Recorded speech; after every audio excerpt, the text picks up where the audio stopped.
Well, back to one of our top stories this morning, AIG. My next guest has a hold recommendation on the company's stock, which are falling in the pre-market after reporting losses again in the earnings. Those losses, by the way, falling short of analyst expectations. Cathy Seifert is an analyst with S&P, and she's on the phone right now with us. Cathy, great for you to be able to be on the phone with us talking about these numbers. As you have gone through them, do any of them, though, show you that there is some stabilizing, at least on the insurance unit side for AIG?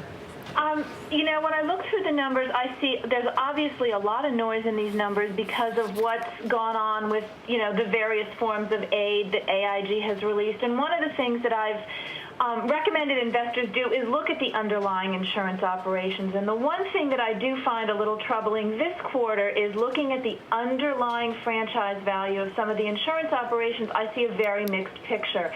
One of the things I alluded to before was looking at the general insurance, the core franchise, the property casualty business. Mm-hmm. And, the reserve strengthening this quarter is a little troubling. While it's prudent, it was something that people, I think, were concerned about, the adequacy of loss reserves, particularly since this unit writes a lot of long-tail business. People want to know, what the viability is there. Right. And I think the other takeaway was the decline in written premiums, which were, throughout the year, double digits. I mean, there had been talk that AIG was holding on to share. One wonders how they were.